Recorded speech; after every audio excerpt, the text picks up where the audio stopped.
Welcome to The Resilience, the podcast where we rediscover how to create grounded, solid, based families and connections in this chaotic, postmodern Canadian culture sphere. I'm your host, Melanie Bennett.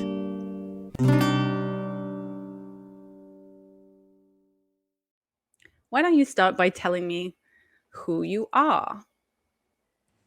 Okay, so we are going by Dawn and Ray just because we want to keep our privacy and especially the privacy of our family, our children. We have two daughters, 19 and 14, and we do live in Nova Scotia. It doesn't matter where, but we're in Nova Scotia. And we also are both professionals, and we work in, I guess, careers that we could be possibly, it could cause us perhaps some trouble if we were speaking out publicly about what happened with our family. So we just want to keep that sort of private as well. Yeah, and we have our 19-year-old daughter. It's coming on 2 years now that she started struggling with gender dysphoria. So she would have been 17 and a half. And it was at the very beginning of her senior year, grade 12. And she told us out of the blue that she wanted to change her name to an abbreviated version of her name. And she wanted to go by they, them pronouns. So we were completely taken aback. We didn't see this coming at all. Our daughter, both of our children dance, but our daughter was a very serious ballerina, danced other genres of dance. So feminine, but, did some skateboarding, did some other things like that, but pretty much feminine, wore makeup, dresses, skirts. So we did not see this coming at all. It kind of came out of the blue. And we immediately thought we need to get help. So our daughter had actually said, well, I found someone who could help me. And she gave us the name of a therapist who she thought we should check out. And she was from the LGBTQ plus community. And so I called her immediately, and she returned my call right away, and we had a chat, and I got a really good feeling from her. And it was basically like, I know this is a shock. You probably don't know what to do. And of course, we didn't know anything about non-binary. We asked our daughter, are you non-binary? What does this mean? And we had some very challenging discussions. So we just wanted to learn as much as we could, as quickly as we could, because we wanted to support our daughter.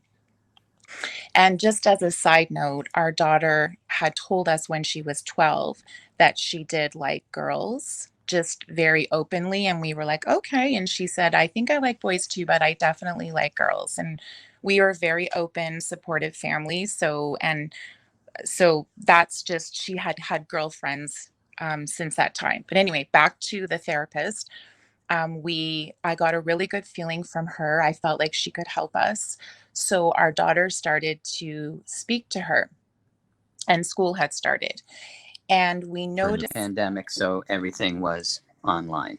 Yeah, no, this was after we went back. Grade 12 was not online anymore. Remember? We had just come off of the end of grade 11 was 7 weeks of online schooling. So that's important to note as well. So that's how she ended grade 11. And then when we started grade 12 is when she said she wanted to be referred to as they, them. Sorry, but what I meant was the appointments were online. Oh, yeah, sorry. The appointments were online with the therapist. So, yeah, because it was still the pandemic. So our daughter was having these calls and with this therapist, and we noticed right away if we made an error using, like if we referred to her with she, her pronouns, or if we called her by her full name. So let's say her name was Jennifer and she shortened it to Jen. That was the first start. So if we accidentally called her by her full name, she went into an absolute rage. And if we accidentally used the wrong pronouns, the same thing would happen. And she would, and we had a good relationship, a fairly good relationship with our daughter. And she started saying things to us like, "You're causing me self-harm, you're misgendering me, you're homophobic or transphobic, you're a bigot." And she was saying things to us that we just couldn't comprehend would be coming out of our daughter's mouth. It was like we were an enemy. It also gave us the impression that these words were not her own, and that she was receiving some sort of guidance or direction or coaching about what to say to her family and her parents in particular, which kind of made us a little uneasy because we didn't understand where this was coming from. We had no clue about the online transgender activists in the whole community. So we were blissfully unaware and a little bit, I would say, caught off guard by all of this because we just didn't know the full extent of the situation at that point. And we wanted, our daughter was a 95 average student, and she was on the honor roll in the principal's list all of grade 10 and 11, and this is grade 12. So we just wanted to keep the status quo. We wanted her to be successful in school and dance. So we were just, affirming because we thought that that was what we should do. And God forbid we be transphobic.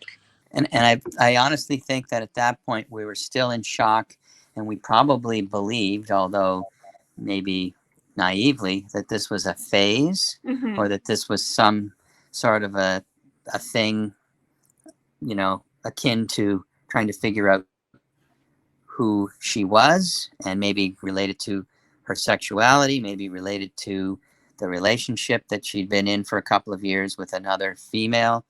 And so we just weren't sure what this was. And we knew that there were other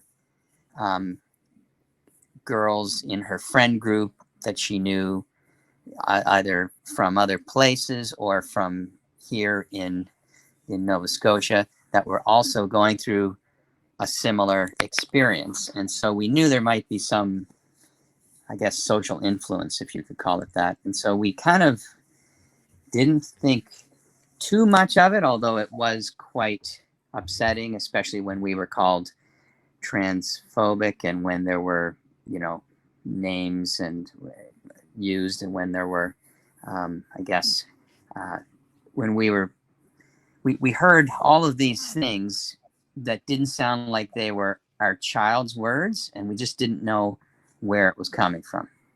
So we arranged for a meeting with the therapist. She agreed to meet with just my husband and I to educate us on ways that we could support our daughter. And we immediately were alarmed at, how she was speaking to us. And we realized right away, because she herself was gender fluid and she had she/they pronouns. She told us she decides how she feels, what pronouns to use based on what she feels like when she wakes up in the morning.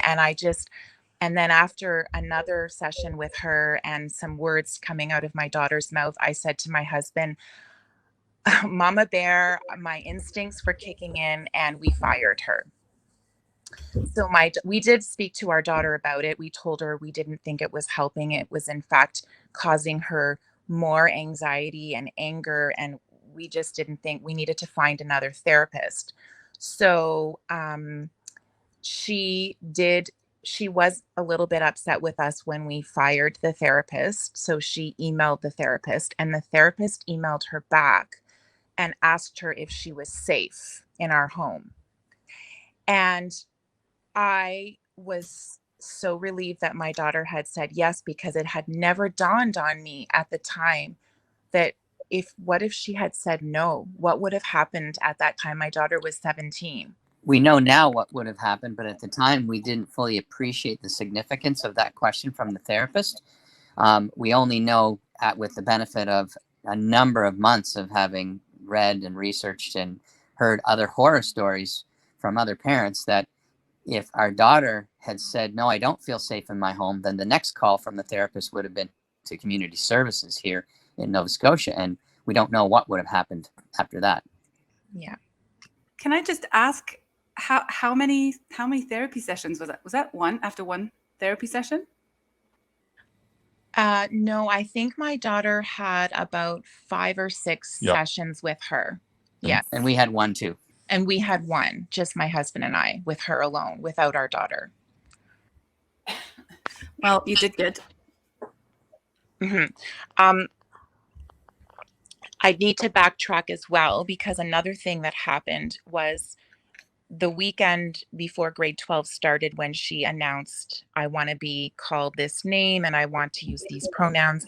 She emailed all of her teachers at the high school. And she, at the time, we still had a good relationship. So she said, look, Mom, look how supportive they all are. It's not even a big deal. All of my teachers are saying, sure, no problem. But no one emailed us. And one of the teachers said, okay, what pronouns and what names should we use when we're speaking to your parents so that you're safe? And at that moment, I thought, wow, that teacher's really making sure my child is safe. But I truly did not understand. Like, I didn't know what I know now. And I realize now that the school would have kept this from us if that was what my daughter wanted. So we would never have found this out. And I didn't want to believe that was the reason. But I realize now that that's what's happening in Nova Scotia. That's the policy. Yes. So, okay. So now we're getting closer to Christmas, and, we had fired the therapist, and, my daughter before Christmas told us that her birth name that we gave her was dead, and that person was dead. And of course, I was beside myself. I was devastated, and she cut off her hair short, and I had to cry in my room silently, because I could see that things were changing very rapidly. And then after Christmas, when we were, we were getting ready to apply for scholarships and that sort of thing, she turned 18, and she told us that she was she changed her name completely to a male name, and she changed her pronouns to he, him. So not simultaneously. Not simultaneously. Yeah, that's correct. We were getting very alarmed. So I called the gender clinic at, we have a fantastic children's hospital here in Nova Scotia. I will say the name of the hospital, the IWK. And we got our name on the list. Did you want to intervene? That's why I have my finger up. Okay. The reason I just wanted to interject is because we still naively thought that the gender clinic was a place where you could send your kids to get help with their gender dysphoria. At that point, we were unaware of the full extent of the policies of the medical system in Nova Scotia for gender affirming care, which is basically a euphemism for hormone therapy and surgical sex change operations, essentially. Under 18? So we were, pardon me? Sorry, I had to interject. So the clinic that you're talking about, the gender clinic, offers surgery? Well, is that also under 18? Yes, and so it's just to be clear, the surgery is normally not performed here in Nova Scotia. Normally, it's normally referred to the gender surgery clinic in Montreal that basically services all of the provinces in Canada. And that's a private clinic. People are referred there for surgeries, and I believe our Medicare system here in Nova Scotia pays the bill. for those surgeries by and large. Mm-hmm. So, did you want to? Does that answer your question? Thanks. Yeah. So we honestly believed that getting our child into the gender clinic was the best thing. And we were quite upset to hear that there was a 9 to 10 month wait. However, I'm incredibly grateful for that 9 to 10 month wait now. Sorry, can you just clarify what you mean by the 9 to 10 month wait? Oh, to get in for the first initial consult at the gender clinic. Sorry. Yeah, WK. Yeah. So anyway, grade 12 continued. Our daughter our relationship was deteriorating rapidly. And I was, I think I cried every day. It was just a lot of stress in our family, and especially, also for our younger daughter, to see this happening. And 3 days before prom, we had a dress, we had all the stuff for prom. My daughter said to my husband and I, one night, she announced that she was a boy.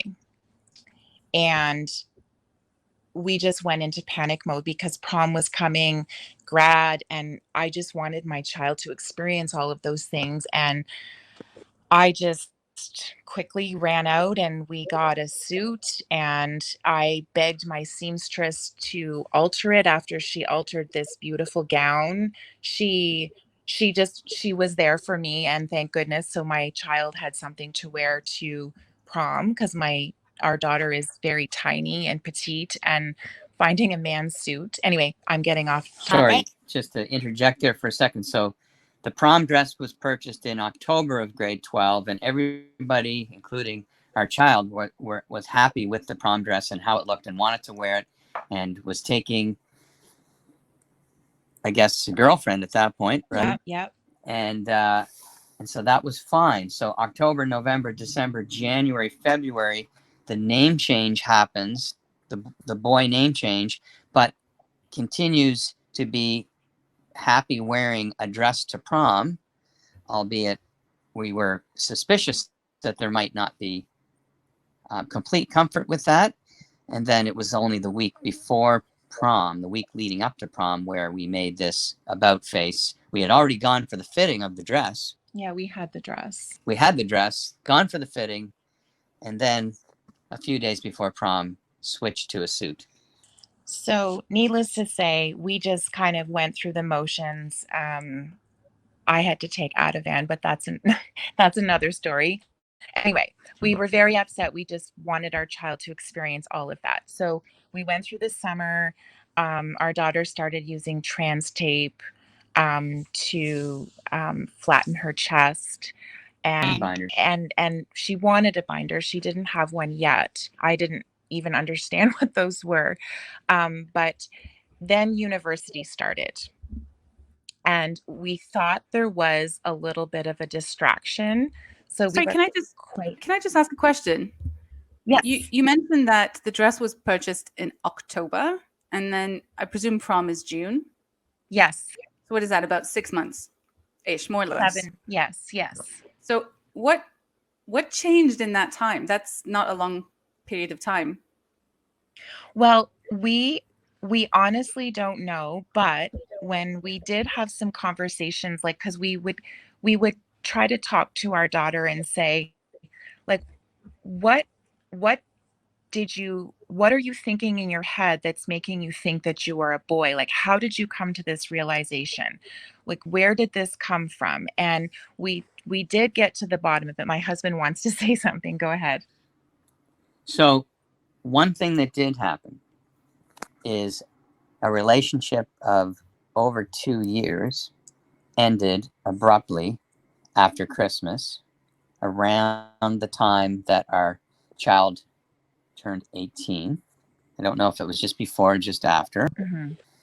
And immediately, our daughter started to see another person, a couple of years younger, who they already knew, an extracurricular activity and was friends with, and so that was a relationship with a female, and suddenly this new persona, this new identity with the male name, and then ultimately identifying as male, sort of gradually emerged. And I think it came out on social media and with friends before we found out about it.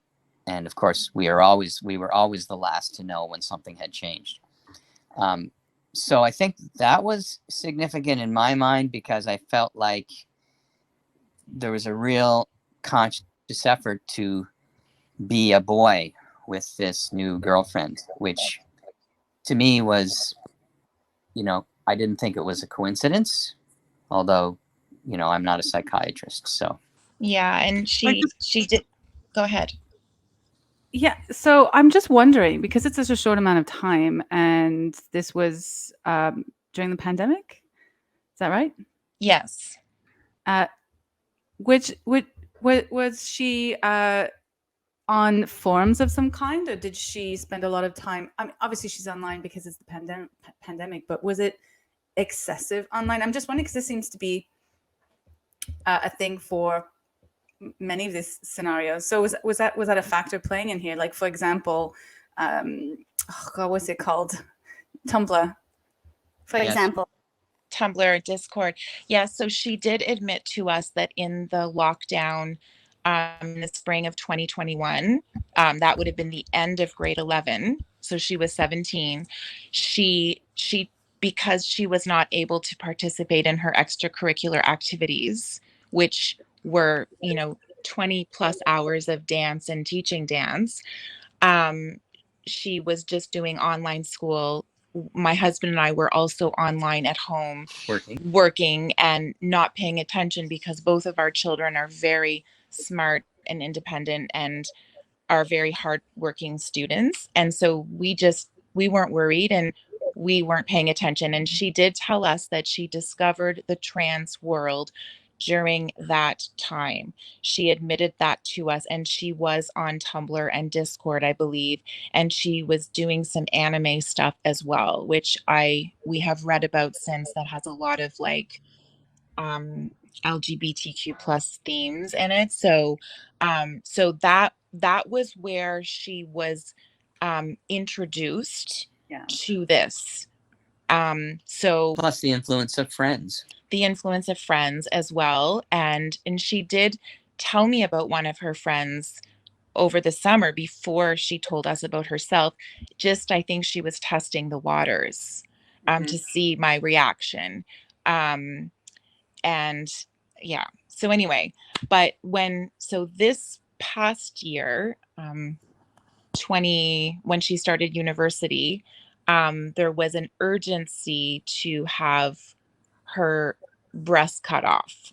She hated them. She wanted her breasts cut off. She needed them cut off right now. She wanted a penis. She wanted to impregnate her girlfriend, and she insisted that they were in a heterosexual relationship and would go ballistic if we suggested otherwise.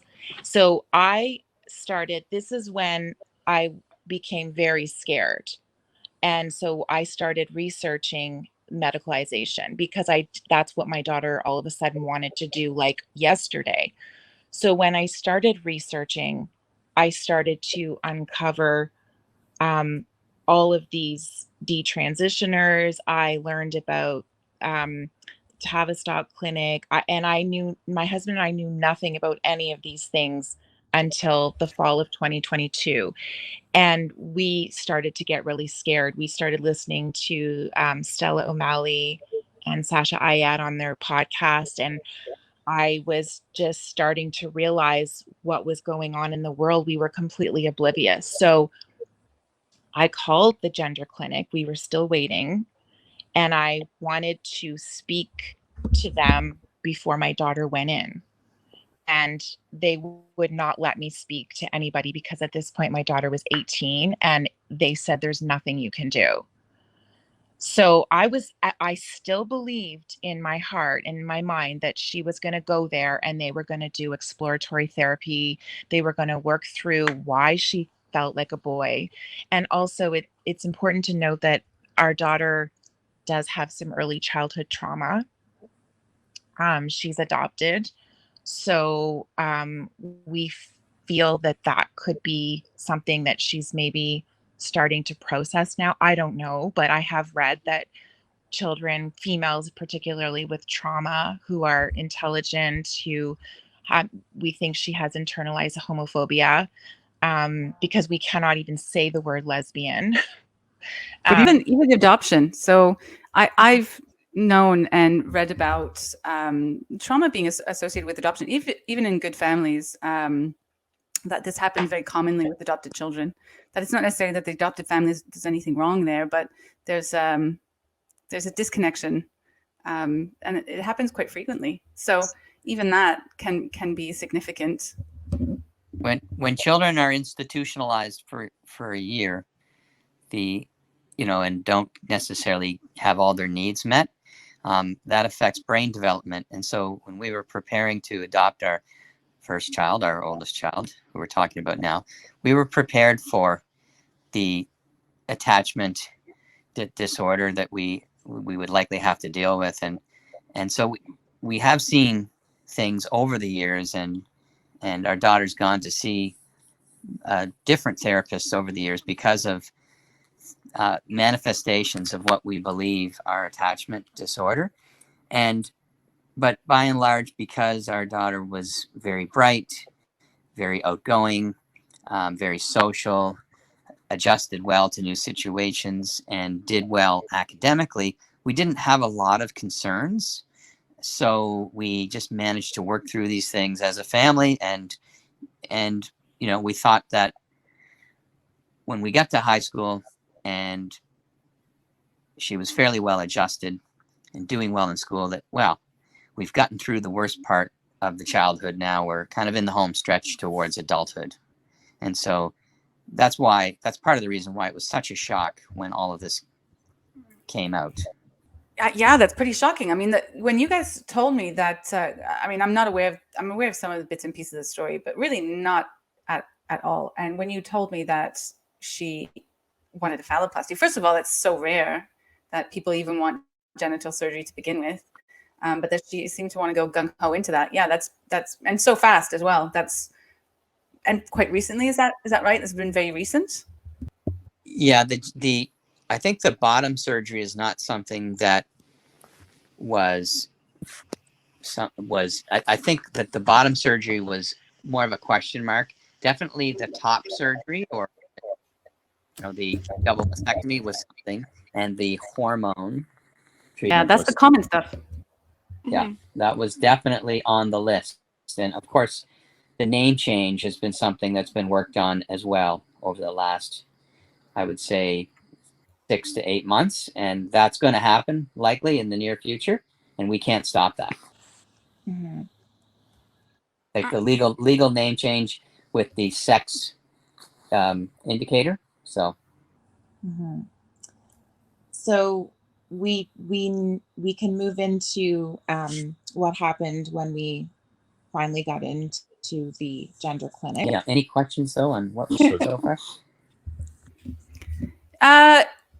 No, I'm good. Yeah, please carry on. I'm enthralled by your story. You guys were talking about becoming gender critical. Your your peak moment. Actually, I do have a question. So it seems to me that you were, we'll call it affirming. Going along with it is probably a better way of describing it. But it sounds like you were going along with it for quite a long time. Was that 2 years? And then it really was the suggestion of surgery that made you start looking at this more critically? Am I understanding that correctly? We would have been going along with it for 1 year, just for a grade 12 year. And yeah, so it was just last fall, in the fall of 2022, that when our daughter started university and was really wanting all of these treatments and transition, that we started to research. So so we just went along with it for a year, and then we started to push back. And that's where our relationship just really, really unraveled even worse than it was before, because we've been called transphobic, we've been called everything. And there's just so much hate towards us, but we just feel like we said we're the only ones that are telling you the truth.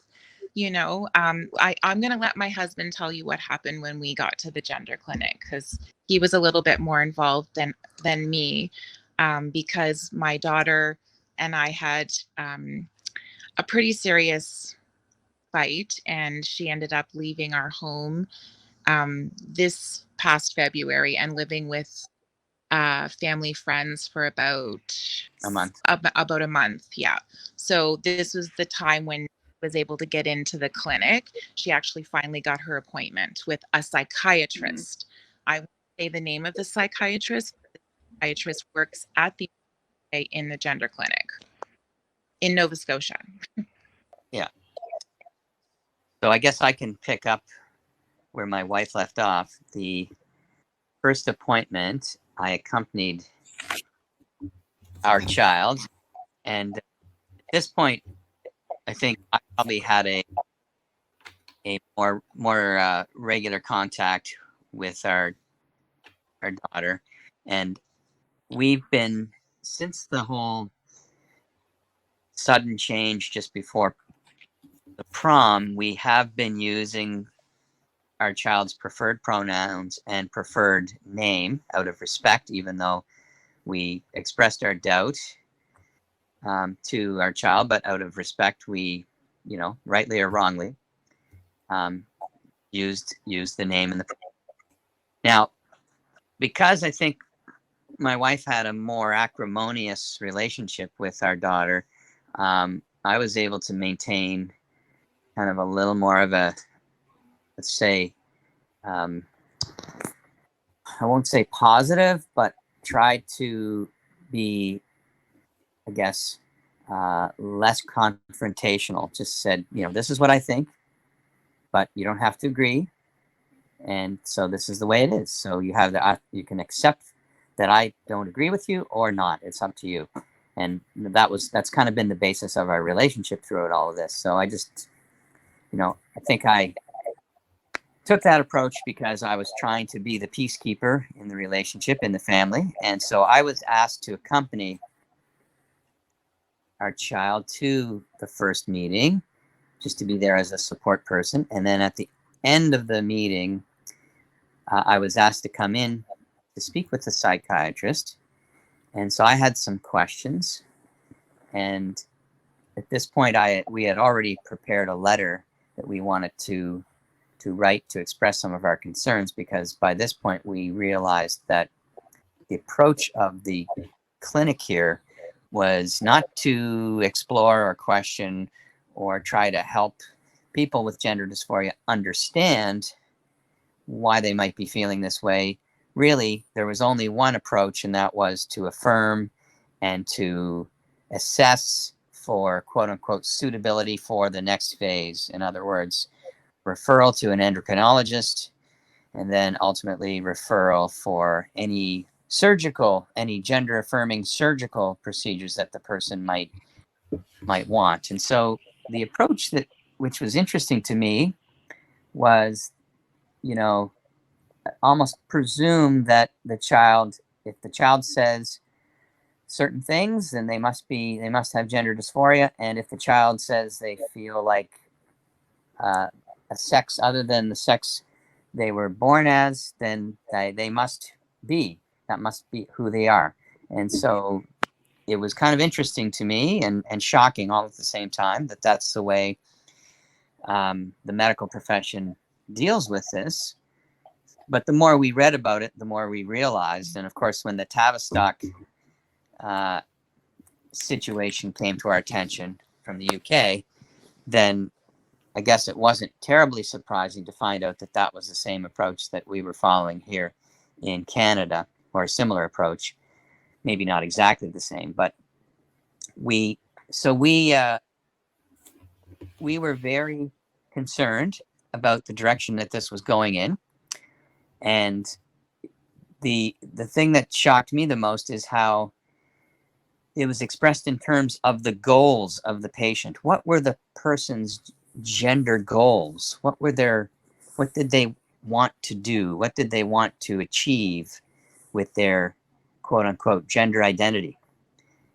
Which, I found very, very upsetting. It wasn't about trying to figure out what might be causing the dysphoria. It was accepting that they have dysphoria and that therefore, they were considered to be who they said they were. So our daughter was given an application for medical transition or sex reassignment surgery on her first meeting. And then, so she met with the doctor, the psychiatrist, February 14th. She met with her again a month later, March 14th. And then I don't know how we lucked out, but the psychiatrist agreed to meet with my husband and I alone. Because our child because our daughter said yes, that we could have this meeting. But so my husband and I prepared for this meeting. We brought books, articles. He had a briefcase, I had a briefcase. We were ready to go in there and talk about all the things we had learned about how the side effects of testosterone, double mastectomies. I mean, we had it all. And oh, go ahead. And detransitioner stories and the recent revelations about people that have spoken up about detransitioning. And we had also laid these things out in another letter. Right. Yes. So she was very, in my opinion, antagonizing. And she told us that if it had not been for COVID and the lockdown, that was a blessing for our daughter because it allowed her to not have to be dancing so many hours a week. And she was able to discover her true self. And we felt she was blaming us for smothering our child. And she did not listen to anything we said about our daughter's adoption. And then she said to us, by law, I only needed to meet with your daughter for 50 minutes to determine her readiness for top surgery. And I have already approved her and for top surgery and for hormone therapy. And there's nothing you can say that will change that. And I was crying. I told her that I would go to every possible length, extreme measures to keep my child safe. And she had no sympathy, no empathy, no feeling. We brought a package of pictures. I brought about 30 pictures of my daughter growing up over the years to show her. I said, I want you to look at my child. This is my daughter. Do you see any signs of her wanting to be a boy in any of this? And I said, why is medicalization the only pathway? Why are you not exploring her mental illness? Because we feel that she suffers from some mental illness. And she said, it's the law, and this is how we treat patients. Like, it was completely dismissive. So we left that meeting like shaking. I couldn't breathe. So we immediately wrote everything down that happened, and we contacted a lawyer that was willing to let us copy her on a letter that we were going to send to the psychiatrist just to document the treatment that my daughter was going to receive and that we received as her parents fighting for her, medical treatment. And we just wanted there to be a paper trail to say, like, why are you taking only one pathway? You've known my daughter for 1 month and you've already approved her with this medicalization. This is the pathway that you're sending her down. And coincidentally, and this is why this is really important, that day, my daughter had just returned home, by the way. She had been living with friends for a month, but she did move back home prior to us having this appointment. My daughter asked how it went, and I didn't want to explain to her what had happened, but she desperately wanted to know. And I said, I don't think that psychiatrist has your best interests at heart. She is ready to send you down the medicalization pathway after knowing you for a month. And I said, don't you think you deserve better than that?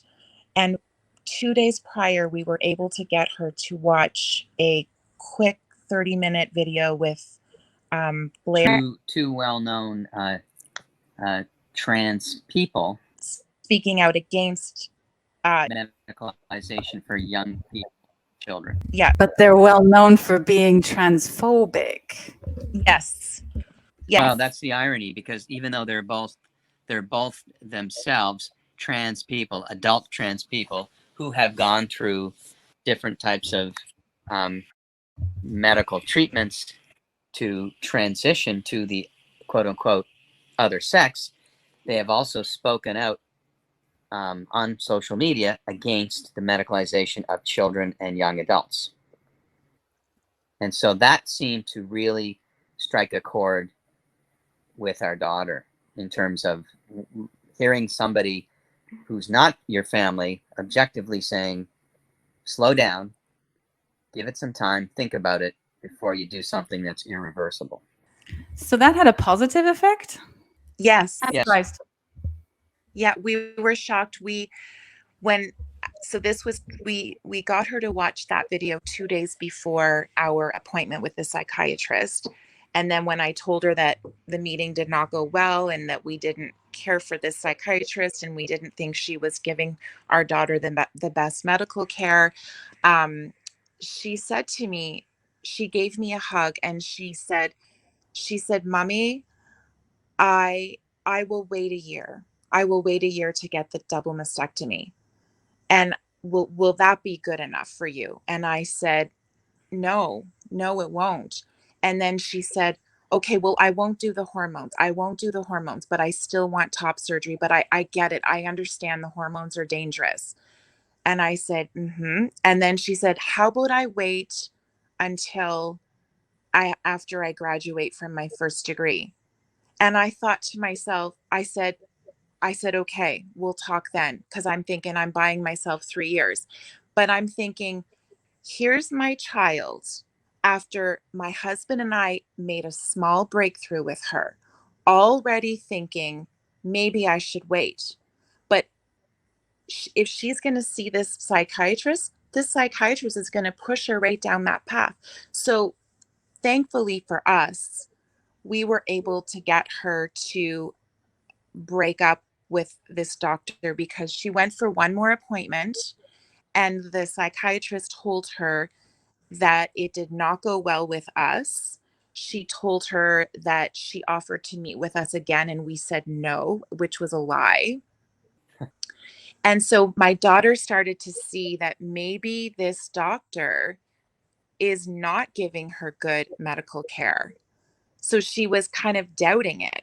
So she did stop going to see this psychiatrist, and we did find an exploratory therapist in Ontario through Jen Specht. I can't remember. We've gone through so much research, but I did find someone. Doesn't matter. Anyway, but that's kind of where we are now.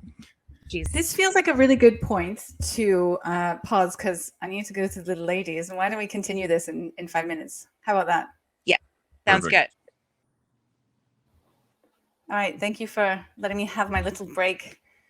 There's a couple of things that I noted from when we were speaking previously is that you were saying that you were essentially affirming, supportive of the whole situation and did receive a fair amount of name calling, the transphobic, bigots, homophobic, et cetera, et cetera. And I think it really does. I just wanted to highlight that because I wanted to show other parents who might be listening who are in this situation that ultimately, I really feel that no amount of support is going to be satisfactory unless that support is affirmative. And let's be honest, affirmative really truly means agree with everything I say. And we understand that agreeing with everything someone says is not love. That is coercive control. That is manipulation tactics. And these children are learning that if they're not able to manipulate and coercively control people, then those people are abusive. So we're teaching our kids through this idea of affirmation that abusing others is normal. So I just wanted to kind of highlight that, because from your story, you were affirming for a long time, and it wasn't until the idea of surgery came up that you started giving this a second thought. And the other thing that I have in my notes here, I did find it interesting that when you showed your daughter videos of Blair White, that she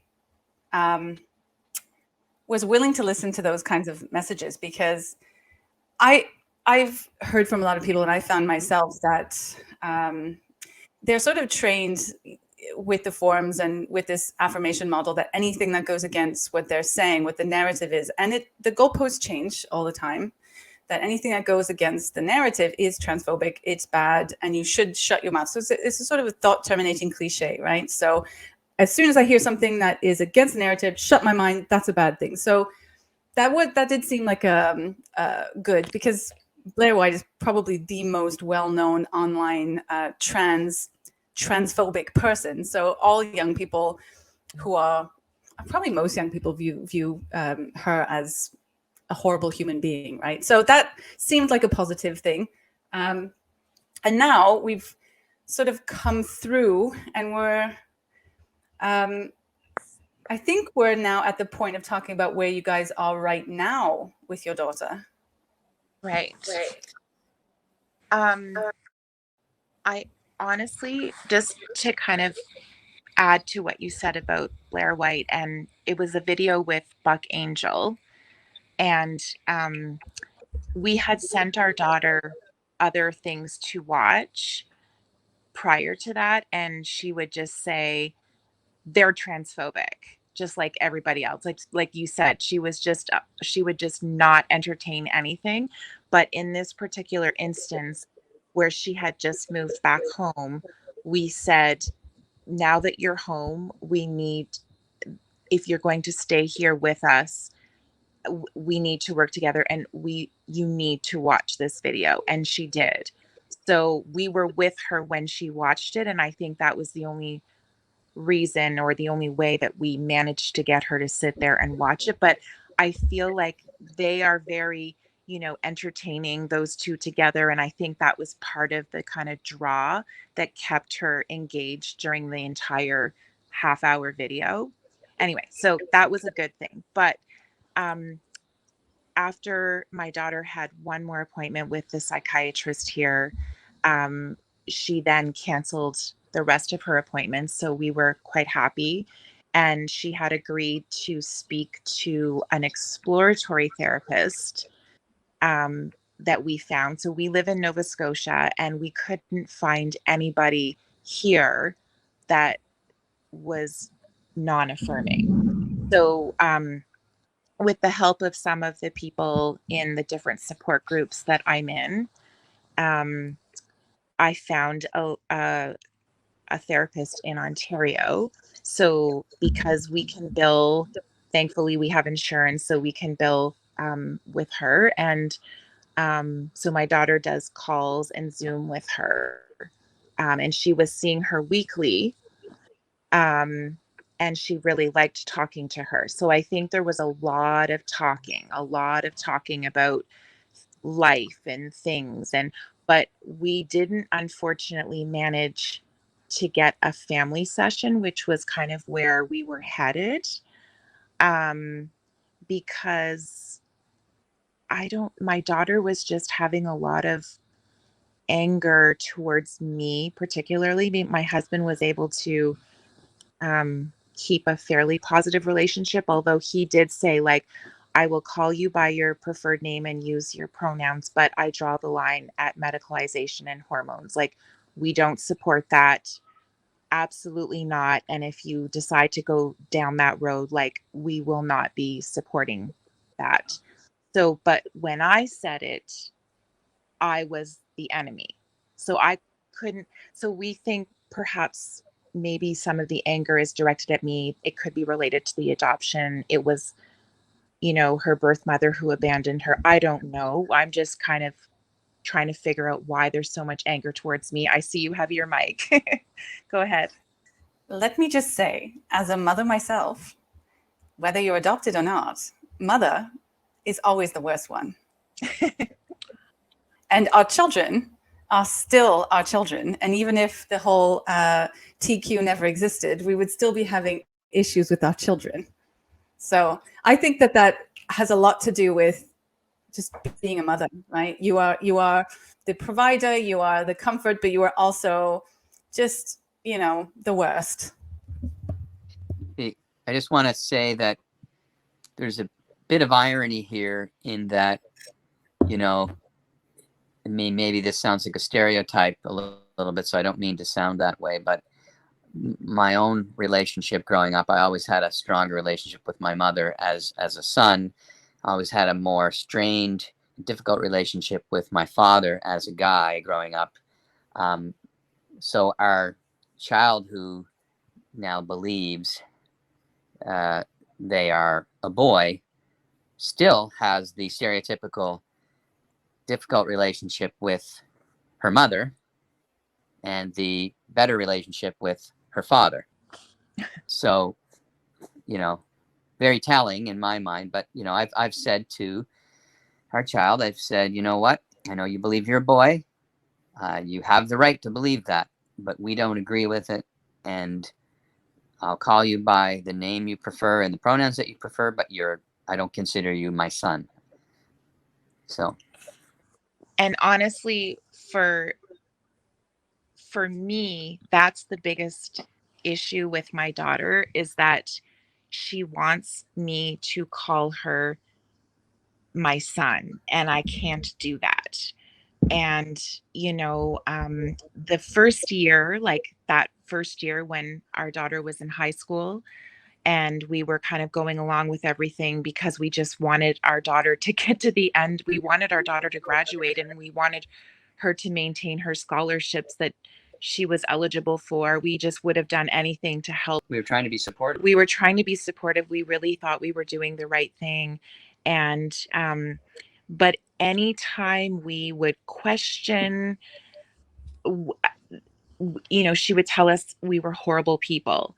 And the amount of mental suffering and the sadness that my husband and I felt, like I couldn't even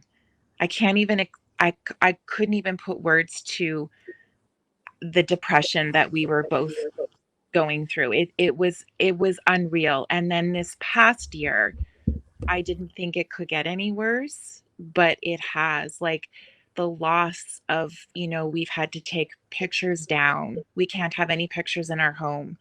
We can't talk about things that happened before this new person, this creation of this new person. We can't even bring up the name.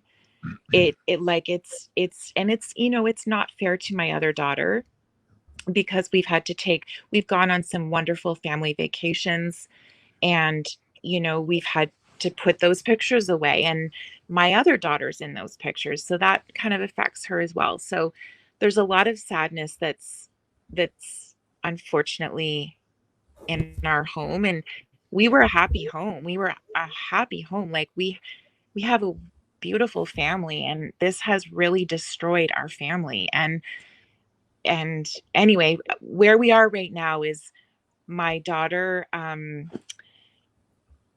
the anger that she had just got to the point that, we had to say, like, if you continue to speak to us that disrespectfully, like you can't live here, because we were all walking around on eggshells.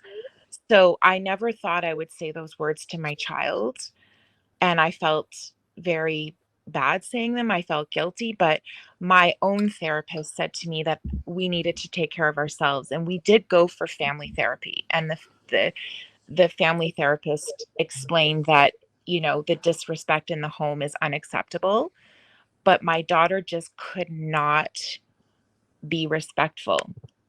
And so unfortunately, with some miscommunications, and it's a long story, and some more anger from her part, she found herself an apartment, or she's renting a room for subletting a room for 2 months for the summer. So she's not living with us right now.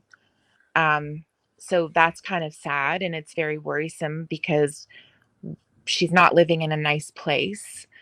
I'm devastated about that. Moving out is supposed to be exciting. You get all your own stuff, and none of that's happened. So she does come over once in a while because she works right around the corner from our house, ironically, or coincidentally, whatever. So that's where we are right now. We aren't sure.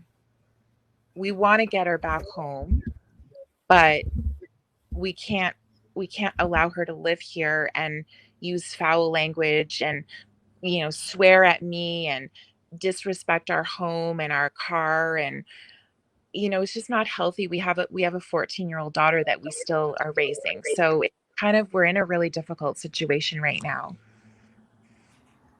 Yeah, that sounds very difficult. I'm really sorry you have to go through that. Mm-hmm. Thank you.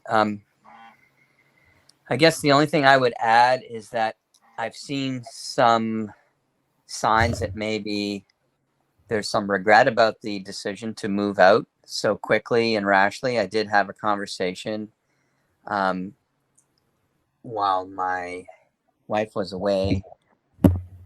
Our daughter came over to hang out and do some laundry and had a meal and stayed overnight and invited their girlfriend over for dinner. But I managed to have a couple conversations with our child about the fall and school and what might, be the plan for the fall, and basically said, look, we want you to come home and live here and we'll support you going to university if you do that. But if you don't move home, you're on your own. And, that's the end of it. So we kind of have drawn that line in the sand. I think, though, that probably after a month or so of living away and not being, not having the benefits of being at home, I think starting to have a bit of an impact.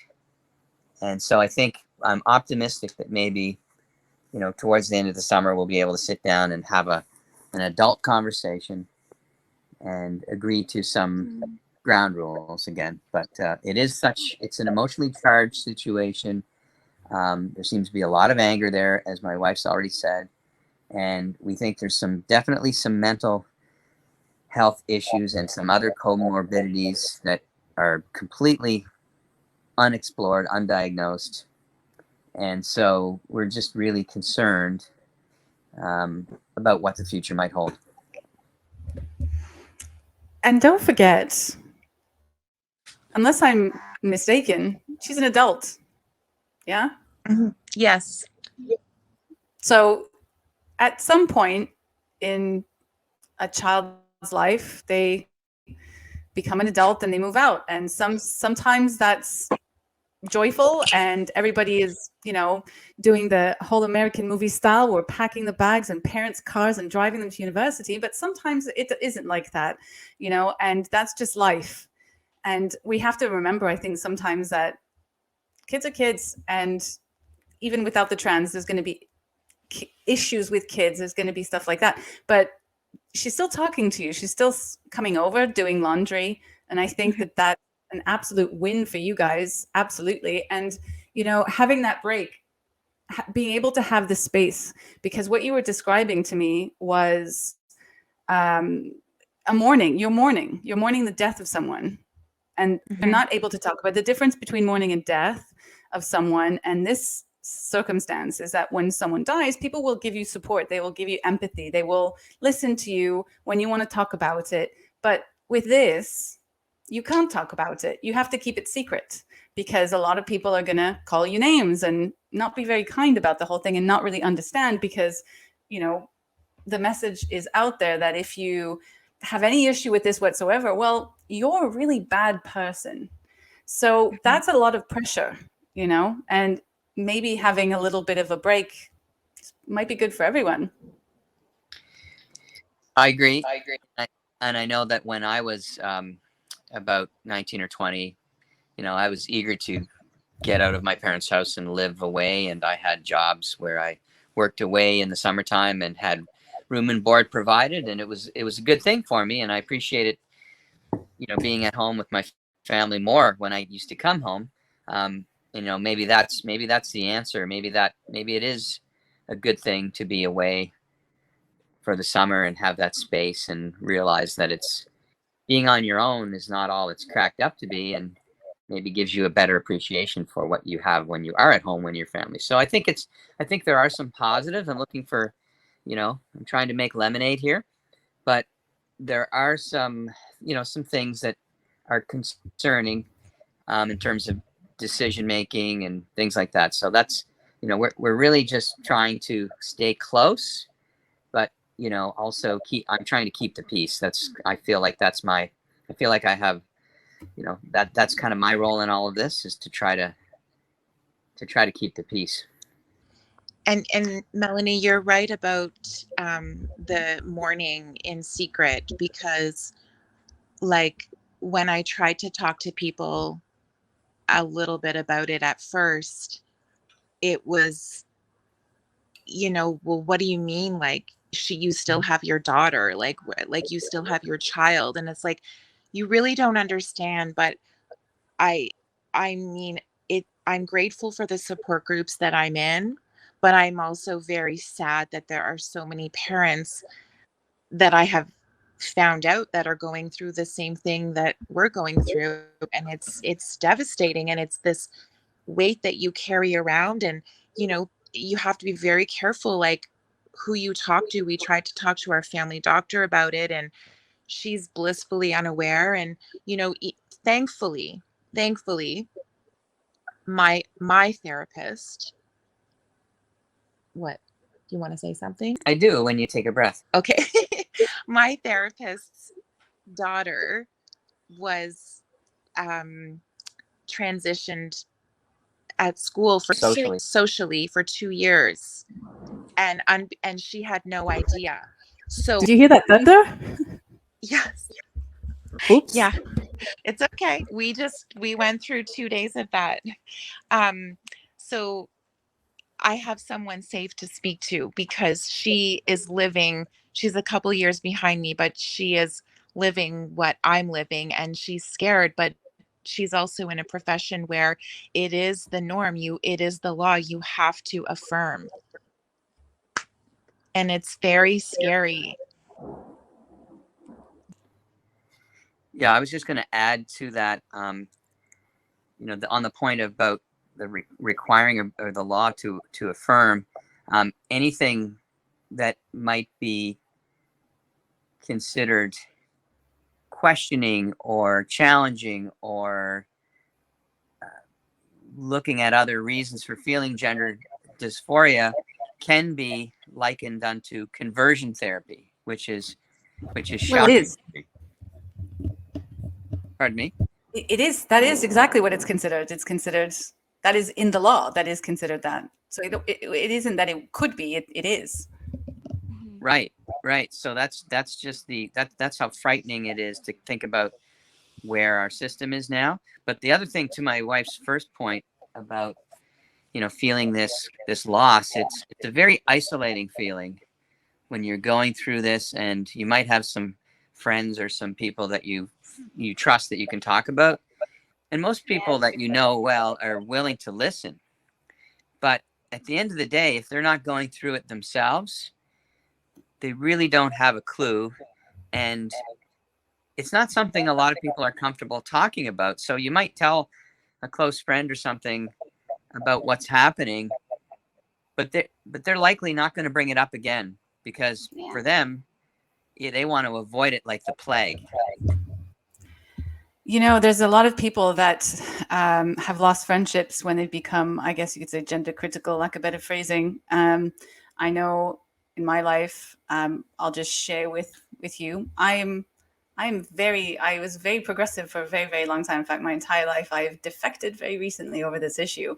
And my entire family and my entire friend groups and everyone I've ever known are also possibly slightly woke. And so when you're lucky if you can even have polite conversations about it. And I think that that's a win for a lot of people, because I know a lot of other people in my position have just flat out lost a lot of people over this, you know, because people don't, even if you're close and you've known them, these people your entire life, learning what you learn isn't normally received as, oh, that's terrible. I respect you and I didn't realize this was going on. And because I've known you my whole life and I respect you, I'm going to listen to what you say. No, no, no.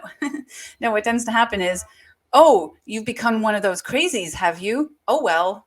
So if you do have someone that you, or friends that you are able to have these polite conversations, that's a win, but it's still isolating, right? You're still not able to, people don't, for the most part, only really truly understand this when it happens to them. And that's unfortunate, because nobody needs this to happen in their families.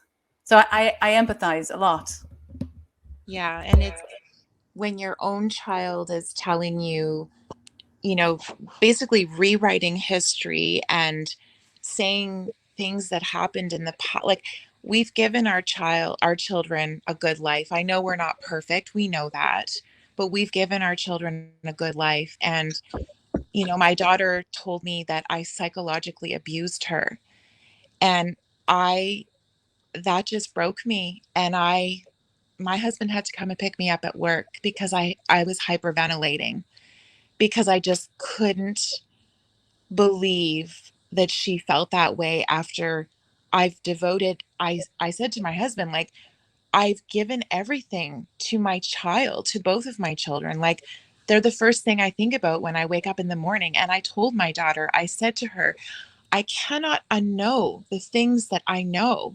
I cannot unknow the stories the detransitioners shared with us in that panel after what was that? They changed the name of that documentary that came out, Affirmation Generation. Now it's called something else. You know which one I'm talking about. But the panel of detransitioners that spoke about that afterwards, and we can't unknow those things. And I said to my daughter, I love you, and that's why I'm telling you the truth, because nobody else is going to tell you that. And I'm going to, pardon me? That's not how they look at it. No, no. I mean, I am the ultimate enemy. I mean, I don't know. I'm going to ask my husband. Did you hear? My daughter came over and had supper with us last night, which I wasn't expecting. So I just don't engage, because I could just say, how are you? And I said it the wrong way, and that could like instigate a fight. So I just say nothing. I do not speak to my daughter. I'm just there. We had supper together. But while we were eating, did you hear? She said, I love you. Yes. In the middle of our supper last night. And I said, I love you too. And that was it. Those are the only words. So I don't understand how she can say such hurtful, nasty, the cruelest things to me in a text and face to face. And then because I've been kind of giving her space and not speaking to her or texting her, she just says, I love you out of the blue. I don't know. And the very slightest thing can be inflammatory, which we've learned time and time again. And so I've tried to take a very, I would say, neutral, but not confrontational approach, but very pointed, to say, look, it hurts our feelings when you use the term dead name to refer to your given name, your old name that you no longer want to be called. That hurts us when you use that terminology. So I would ask you to please stop doing that, because that's not how we feel about your old name. And you may not like your old name anymore because of the association it has with you being a girl. But please respect the fact that this is a name that your parents gave you, and it was the name you had for the first 17 and a half years of your life. So, and so I think I did make some progress recently with a few text exchanges and a few conversations that I've had on things like that. In other words, being an adult means you have to be sensitive to other people, not just completely self-absorbed and thinking about what is important to you. So we're making some progress, but it's very slow. I have a question. Why is it I mean, okay, so correct me if I'm wrong, but earlier you said that Ray, if you call her by her previous name, the name that you gave her, then it's okay, because you said that you were not going to call her by the new name. But if Mom does that, if Dawn does that, it's completely unacceptable. So why is it okay for Dad to do that and not Mom? So yeah, just let me clarify. We both call our daughter by her preferred new name. We both use the preferred pronouns, but I've said we don't consider you our son. I don't consider you my son. So we do actually use, but we sometimes refer to her legal name because it is still technically her legal name. And I have used the name, not to refer to her, but to say your legal name, X, is the name that you need to use for certain things, like your income tax return or, something else. If you're going to see a physiotherapist, for example, because if you give me a receipt that has a name other than your legal name on it, we will not be able to reimburse you for that. So basically there have been a few times where we've had to say the legal name for whatever reason, and this causes our daughter to become enraged. But my husband addressed that with her, and she was, a little bit receptive. That's what I could think that was a bit of. Yeah. Does that make sense, Melanie? Yeah, I think I misunderstood originally. I think, yeah, I must have heard that it was a naming issue, but it really was completely different than that. Mm-hmm. But yeah, that makes sense, because I was wondering why she wasn't going ape over anyone using the dead name, really. Yeah. Yeah. And we kind of, there's a lot of terminology that's used by the transgender activists that I find personally offensive. I don't know how my wife feels about it all, but I've basically told our child to stop calling me cis male. Mm-hmm. I find it offensive. Mm-hmm. If you're somebody of the Muslim faith and you refer to somebody who doesn't believe in Islam an infidel, well, that's rude and disrespectful. It's you don't use your ideology and your belief system to label people that are not part of that belief system. Mm-hmm. So we're trying to get our daughter to think critically, and there's a lot of stuff out there about, men dressing as women and calling themselves women, and what the impact that that's having on biological women. And I hate the fact that I have to say biological, but you know what I mean. And so we're trying to get, yes, women, period. And I'm trying to get my daughter to think about, because my daughter goes to the men's washroom, and that scares me so badly. I'm so afraid that something's going to happen. But I try to kind of use my other daughter as an example. Like, what if your sister was in the washroom and there was a quote unquote trans woman in there using the washroom, and maybe perhaps has, ulterior motives being in there and being dressed that way? I said, can you imagine the dangers that would, cause to her? Like, I said, I'm using the other quote unquote gender to try to get her to think critically. Like, it's ridiculous. It's ridiculous. It's not safe. It's just that this should not be happening. And I'm trying to get her to think about it in that way, because it applies to her too. She should not be going into the men's washroom. But how is she responding to that? Is she able to see the other side? Because the thing is with this, I mean, frankly, cult, because there's a lot of, cult tactics being employed, whether it's manipulation, coercive control, projection, etc., etc. There's a lot of these sort of tactics within this movement, and so these young people, a lot of them sort of being taught how to use or how to see these as virtuous sort of ways of thinking. And, when you have things like thought terminating cliches, where the moment you identify something that goes against, you shut out your mind, bad, bad, bad. So things like this, right? And so when you are attempting to get your child to, for lack of better phrasing, empathize with something else, or understand a different point of view, look at things from a different perspective, is she able to do that? Not, I would say maybe a little bit more now, but like a few months ago, she would just say, well, they have a right to be in that bathroom. What's your point? Like, but not like being able to consider the danger that her sister could potentially be in. So I think maybe a little bit more now, would you say?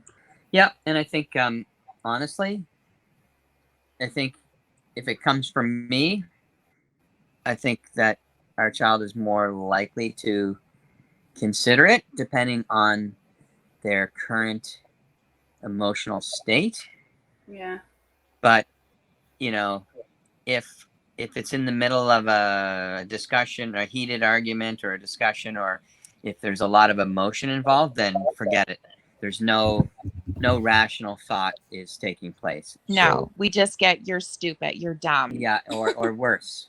Or worse. So right. We just, my husband said, like, stop. You can't send anything to our daughter. Like, you can't say it. So that's it. I've just stopped saying anything now because it just results in. Yeah, and texts are even worse. And I can't text. So, so that's kind of where we are right now. So people have said it takes a few years to get out of this. And it's been 2 years now for us. And well, we just don't know. We don't know. Yeah. So I don't know. I don't think we talked about this, but does she have a group of friends that are also identifying as non-binary or some exotic gender expression? Or is it just her? Does she have a group of friends? Is she sociable more than just online? I mean, this seems to come up quite a bit with especially young girls who suddenly develop this trans identity, such as yours, where there's a lot of other girls who are within the friend group. Has that been the case? Yeah. So she did have a few friends that were using they, them. And actually, to be honest with you, the pronouns and the names were changing constantly I think all of them were just trying to figure things out. But one of the things that my husband and I have noticed is that his closest friends who are female, who are girls, like, are just not coming around anymore. Like, I think people have started to become frustrated with him. And you're just going back to him now. I just said him because that's what I use with my daughter when she's around. And when they come over, one of my daughter's closest friends came over and said they had gone away together just after Christmas. And she's been, very, like, they're very supportive and affirming, but she noticed that my daughter was, like, agitated and irritable. And I think because she's trying so hard to pass as a boy. And I think so some days, like, my daughter's mood really depends on how she's received in public, I think. So if she passes all day long, her mood is okay. But if somebody misgenders her or something happens where I don't know, it really affects her mood because she's trying so hard. So a lot of her friends, her close girlfriends, don't come around anymore. We don't see them. So it makes me worried. What are we teaching what are we teaching children? I'm sorry, I'm going to go on a little rant for a minute. What are we teaching children? Because, or anyone for that matter, that you must obsess about yourself to the point where if other people do not live in the invented reality that you have concocted in your own head, that you must take the utmost offense and use every single coercive manipulative tactic as possible and become so upset. Like, what do we, I mean, how is this, how does anyone see this as virtuous or good in any way, shape, or form? It's almost like teaching, it's like a learned narcissism where this did not exist in these individuals before, and we're sort of like implanting it within them.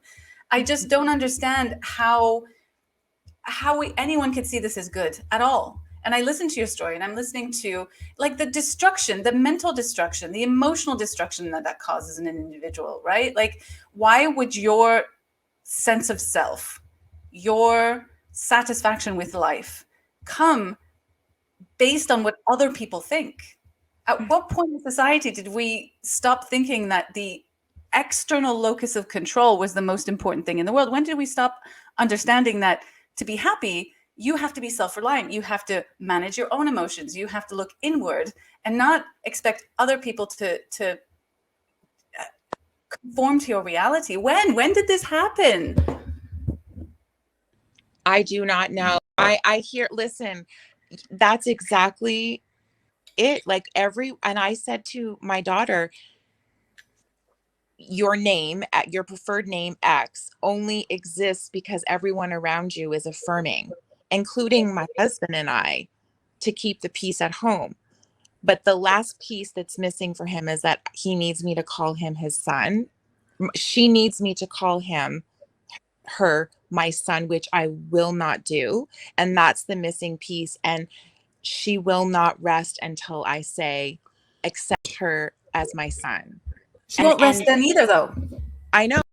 You're absolutely right, because she's not going to be happy. So that's the other no, thing. That's what I was ranting about, is that it doesn't, like, it does not matter when your locus of control is outward, and that is narcissism, the outward locus of, the external locus of control.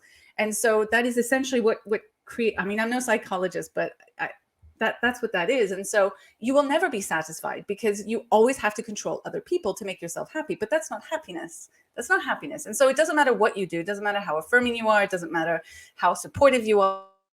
None of this matters, because even if you get the last little thing, there's going to be something else. Well, and I did hear one story of a detransitioner, because we've watched countless stories, and it was very interesting and telling to hear this person say, every time I did something to kind of advance my transition, I had this little high, this temporary high. Yeah. But then it didn't last, and then I had to do the next thing, and then the next thing, and then after going through all of these things, and it was such a heartbreaking story to hear about the top surgery and the hysterectomy and the hormones, and not necessarily in that order, but all of these things that this biological female did to herself, and then at the end of it all realized, I still don't feel any more comfortable with myself than I did. I still don't feel that I've arrived in this new identity that I'm trying to create for myself. So that's the horrifying and heartbreaking thing about all of this. But Melanie, you're right. I don't know when this all started. I don't. Yeah. So I would love to see people, just the general public, to start seeing how people nowadays in the culture are really externalizing their happiness outwardly, right? And how that is a never-ending cycle that only ends in misery for a lot of people. And I think we see that a lot in the trans movement, right? So, I mean, that's a trend that worries me quite a lot, because with psychologists especially, because they know, I mean, they're trained to know that to be happy, you look inward. You have to work on yourself inwardly. And in the past 5 years, that's totally turned on its head. And I don't know if it was the pandemic or anything like that, but now all of a sudden there's this acceptance that we must, it is a surgery that makes us happy. It is other people saying something about us that is happy. It's always something else outward. And there's not an encouragement of this self-reflection, especially with our young people. And you see it in the schools with a lot of these policies as well. And it's such a shame, because as a parent, when you don't, so I have never been affirming, maybe for 5 minutes, but I straight away went, this is wrong, I don't like it. My little spidey sense went, meow, meow, meow. So I've always been the enemy. But what I didn't realize is the schools are encouraging, so they might pick this up online and stuff like that. Okay, fine. The internet is bad. We kind of knew that. But the thing is, then they go into school, and then the school affirms, and then the psychologists affirm, and then the doctors affirm, and all of these so-called responsible adults who know that that's not the way to happiness, but somehow trans is different. Mm-hmm. We can't explain why it's different, but somehow it's different. And we have to then externalize all of our happiness somehow in this. And, I would love for people to start seeing it for what it really is. Like, it's not something special. Like, it's not inherently this magical special unicorn that is different from everything else in the entire human experience, right? And it's unfortunate that parents are the ones that have to, or parents have to go through this to start really understanding how destructive it is in the families. Like, your story was absolutely heartbreaking. I'm genuinely really sorry that you're going through it. I'm happy that you're able to continue having contact and that there's some communication, even though it's very difficult. But it's just so not necessary for families to go through this. It's not. Oh, my husband wants to say something. One of the things that I've found very discouraging, and I've kind of alluded to this before, and I've done a little bit of reading and heard a few people online talk about this, is how shocking it is to me, and maybe I'm naive to think that any profession is somehow beyond reproach, or is somehow, to be held to a higher standard. But it's shocking to me how complicit the medical profession and, big pharma and I guess the medical industrial complex are in all of this, in advancing the gender ideology. And, the old saying goes, why is something happening? Follow the money. There are people that are getting rich off of the mental illness of young people, children, young adults, because they're prescribing drugs, hormones, they're performing surgeries, all in the name of gender affirming care, which I find, maybe it's care for some people, but I think there's a small percentage of people that really do benefit from this. I'm not saying that nobody does, but I'm saying it's very much, I think, motivated by greed and profit, like so many things in our society. And now I'm starting to sound, like I'm ranting myself. But let's make a clarification here. So I'm gonna whiz over this very quickly. There's a very big difference between a transsexual and transgender. Huge difference. So what we used to understand as a transsexual is someone who has gender dysphoria, and gender dysphoria, meaning bad, phoria meaning I think it's existence anyway, so some kind of living. So it's just bad. You're very uncomfortable. It's not a good feeling, right? And so we don't have a cure for that. And the sexologists sort of came to the realization that we do a lot of therapy, and sometimes it resolves itself. And then if that doesn't work after lots of therapy, then we may go on a path to medical transition. That's been the case since decades, right? All of a sudden now we have transgender, gender being the queer theory aspect to it, and queer also being that. Queer and transgender is what we're really worrying about. This is what's taken over. This is completely different. This is nothing to do with, first of all, LGB is sexuality, right? Your sexual orientation. T has nothing to do with your sexuality. It's something completely different. We put it in there though. And so the T and the Q is really this issue that we have, and that is everything to do with this queer theory. And it's this cult that that's when I talk about the cult, that's what I'm talking about. It's the T and the Q. And this is what people really need to understand is the issue. And this is the core of the problem. And that is kind of what's parasitized our entire society, right?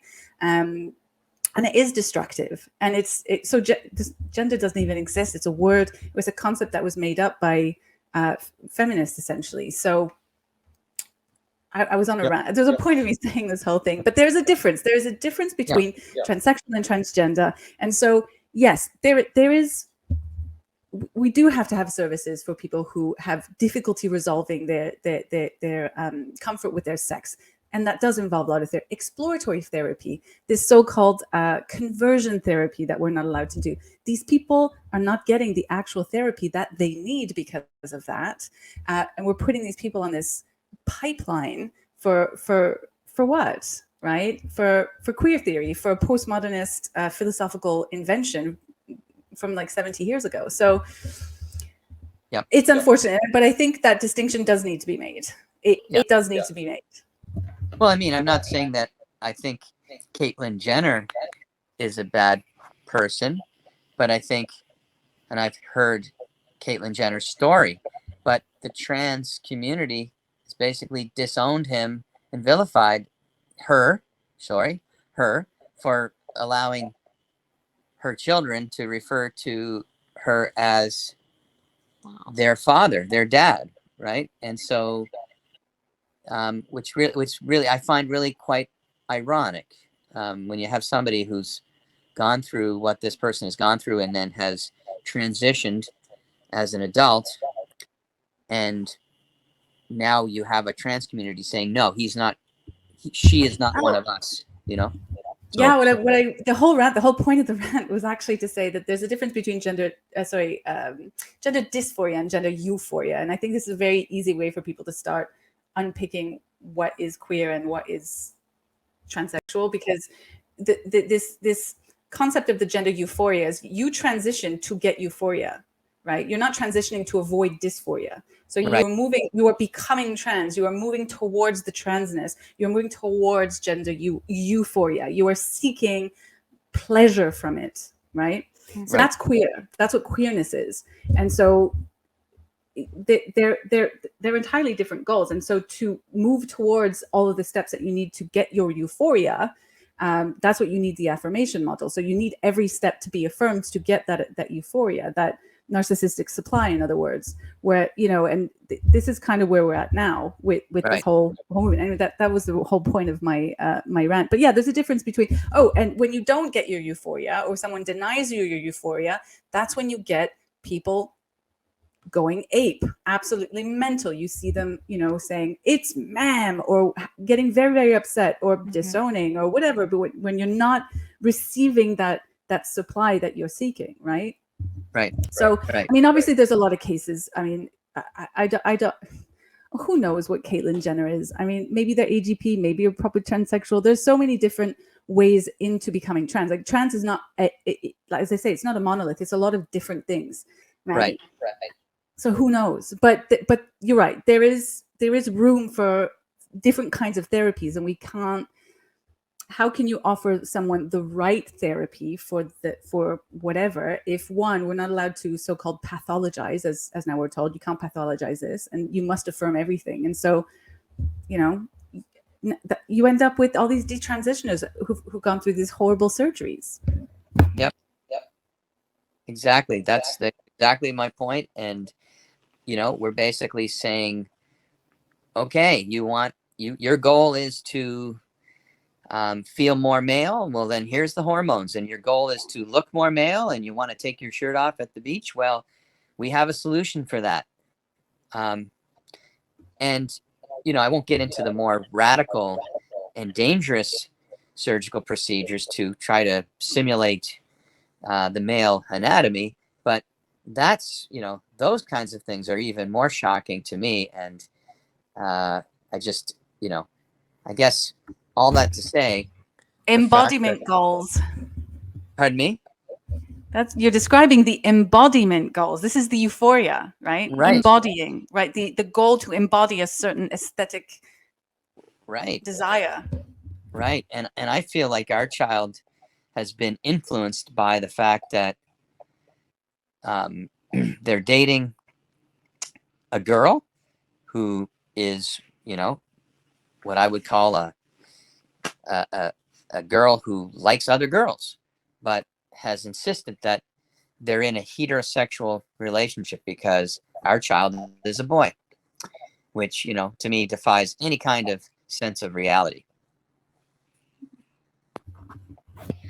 Well, so that's the queerness as well. So queer is explicitly anti-gay. It is a homophobic movement because homosexuality exists in a binary, and a binary is just absolutely objectionable to queerness. Queerness is where the idea of sex is a spectrum, and sexuality is a spectrum, and all things like that, to make it strange, to disrupt, to transgress, all of these things, right? So it's Right. completely homophobic. So when you have someone who's becoming queer, they become queer to undo those boundaries on purpose, so to make everything queer. Right. Question for you, if you don't mind. I'll do my best. Well, we've been reading all over the place on all kinds of topics related to LGBTQ, and I understand that there is some discord between the LGB and the T and the Q, depending on who you talk to. I'm just wondering, I've read a little bit about feminist theory and the origins of the transgender movement and the queer movement. Do you recommend any good sources or any good books on like queer theory or anything sort of to kind of inform ourselves even more? Because I feel like we need to know as much as, if not more, than our kid does about these things in order to have a fighting chance. Yeah, if you want to understand the movement, you really do need to understand queer theory. Like, that is the crux of it. That's what I keep talking about. I'm not a queer theory fangirl. I'm someone who becomes obsessed when I'm interested in something. And when this happened to me, I was like, what the hell is this? And I spent a long time trying to figure out what the hell is this thing. And that's what I ended up on. And I feel like that is the crux of the issue that we are going through now, is queer theory. So yes, you should, if you want to understand it, you really should look into that. All the other stuff stems from it, and it makes it easier to understand. Judith Butler is probably the most seminal and there's a lot of them. There's a lot of like original writers, but I would not recommend that to you, because like the postmodernist thinkers who kind of created the foundation for all of this they're known for being extremely difficult to read, and even I've had a little peek in and I went, no thank you. So there are other resources that you can access that give a very good explanation to this, and if you want to use it as a jumping off point to then go do your own reading, then that would be a good thing to do. And probably the most easy to understand and well-researched and thorough person on this matter is a gentleman called James Lindsay. He has a website called New Discourses. He was instrumental in getting me to understand a lot of the philosophical background. He covers a lot of other topics as well, which are incredibly useful for other critical theory. So queer theory is part of an umbrella of other critical theories so woke is essentially critical consciousness, which is a form of neo-Marxism, and all of that stuff is all related. And so he can kind of lay all that stuff out, but he has many series on queer theory specifically. I would suggest you can go into YouTube and type in James Lindsay queer theory, and you will have many videos come up. I do warn you, he's an academic himself, and so they're long. They could be 3 hours long. He can talk about things like Gnostic mysticism in there too. It might seem a little odd, but yeah, if you're geeky, then I would definitely suggest him. They've also, James Lindsay and Helen Pluckrose also wrote a book called Cynical Theories, Cynical Theories, which is actually very easy to read, and it covers the other critical theory doctrines, I guess. And it's not too heavy. It also comes in an audiobook. So just off the top of my head, those are the two quickest ones. But I would probably recommend those two. Obviously, there's books not specifically about queer theory that are out there, like Abigail Schreier's, why can't I remember the book off the top of my head? There's lots of books about what's going on with trans right now, but specifically queer theory, yeah, I would definitely recommend James Lindsay for sure. Okay. Thank you very much.